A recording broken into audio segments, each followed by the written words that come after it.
Blessings. Welcome to today's Law Enforcement Daily Devotional. Today we're in the book of Philippians. A really neat book, a lot of cool things going on. Written by Paul, as have been the last couple of books. But in chapter 1, verse 6, I want to start with this. Paul says, being confident of this, that he who began a good work in you will carry it on to completion until the day of Christ Jesus. It reminds me of something my pastor likes to say, that God's calls are irrevocable. That if God has called you to a ministry, that call doesn't just go away. You can't run away from it. You can't hide from it. We saw that with Jonah. God called him to go to Nineveh, and he tried to run, get on a ship and go to Tarshish, and it, he wound up going to Nineveh and fulfilling the calling that God had put on him. If God's put a calling in your life, and you may need to take some time to think about what's the last thing that you felt God called you to, and have you done it? A lot of times you won't get another opportunity to do anything until you fulfilled what he called you the first time to do. So in chapter 1 verses 9 through 11, this sounds more like a closing statement at the end of a book, but he's put it right here in the beginning of chapter 1. And for me, and I doubt Paul did this on purpose for this reason, but I read it and I'm like, wow, that's a closing statement. So it immediately got my attention and made me go back and reread it and focus on it to see what is Paul saying here at the beginning of chapter 1 of this book. And 9 through 11 say, and this is my prayer, that your love may abound more and more in the knowledge and depth of insight, so that you may be able to discern what is best, and may be pure and blameless for the day of Christ, filled with the fruit of righteousness that comes through Jesus Christ, to the glory and praise of God.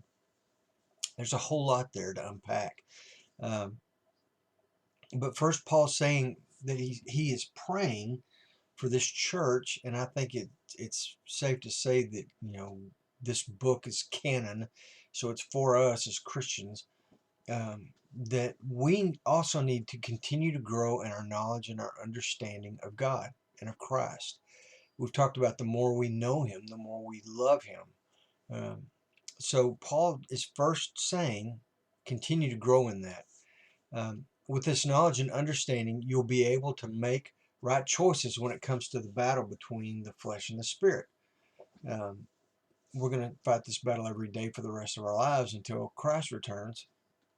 So we have to prepare ourselves for this war every day. And like Paul says, growing in this knowledge and understanding of Christ and his word gives us more and more tools on our tool belts and more weapons to fight this daily struggle. So Paul wants us to continue to grow in this. It's a journey. He wants us to continue to go, continue to move in this journey. And if you notice, the New Testament is all about action. It's all about doing and going, and wisdom of action. So not only to know and to understand these things, but to do the right thing, actions, to do them, um, to do the right thing spiritually, to be pure and blameless, as Paul puts it, being imitators of and recognized as being children of Christ, children of God. I guess brothers with Christ, but children of God. Then chapter 1, verse 27, Paul says something that we've heard the last 2 days. And when there's this kind of a thread, this underlying theme, we really need to stop and take notice of it. And we have the last 2 days. I mean, we talked about it quite a bit. But Paul says, whatever happens, conduct yourself in a manner worthy of the gospel of Christ. Now, the last 2 days, Paul's been talking about walking out this journey in a manner worthy of your calling. And today he's saying, conduct yourselves in a manner worthy of the gospel of Christ. So there's this expectation of, it's above and beyond. Being a Christian is above and beyond being just a non-Christian, normal human being. I mean, we are expected to live and reflect Jesus Christ and to be love to other people.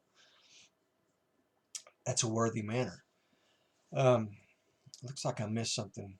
The rest of verse 27, it says, whatever happens, conduct yourself in a worthy manner of the gospel of Christ. Then, whether I come to see you or only hear about you in my absence, I will know that you stand firm in the one Spirit, striving together as one for the faith of the gospel. That's worthy. That's being worthy. I looked up worthy just to kind of see if I could gain any insight from just any dictionaries, and it said being worthy is having or showing the qualities or abilities that merit recognition in a special way. After I looked at these things and looked at worthy, and I looked at a couple of different places to see what I could glean from dictionaries about being worthy. Worthy is right up there with the word nobility or being noble. Being noble and worthy kind of are on the same plane. And when we walk our faith out in a worthy manner or in a noble manner, you can see where those two they're very similar. A good friend of mine from my church works in the mission field. He spent uh, several years in China.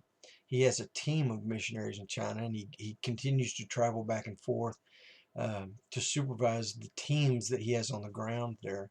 And whenever I ask him or hear other people ask him about his missionary work and his journeys and all the time it takes to travel back and forth and the time away from his family, he will always say, it's not easy, but it's worthy. I love the thought of that. The work he's doing is worth the sacrifice he's making. It's worthy. I love that thought. Almost out of time, and I haven't even gotten into chapter 2 yet.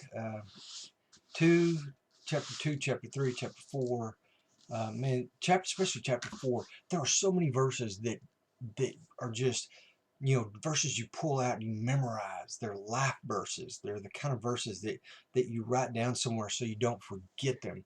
But chapter 4 is full of these kind of verses. But there's several in chapter 2 and 3 as well that I wrote down here that we don't have time to go over. But anyway, if you read, I'm sure you picked some of these out for yourself. Tomorrow, we're going to be in the book of Philemon, which is real short. I think it's one chapter. And then we're going to read 1 Timothy chapters 1 through 3. It's going to be a good read. It's going to be a fun time. Look forward to seeing you back here tomorrow. And in the meantime, be safe.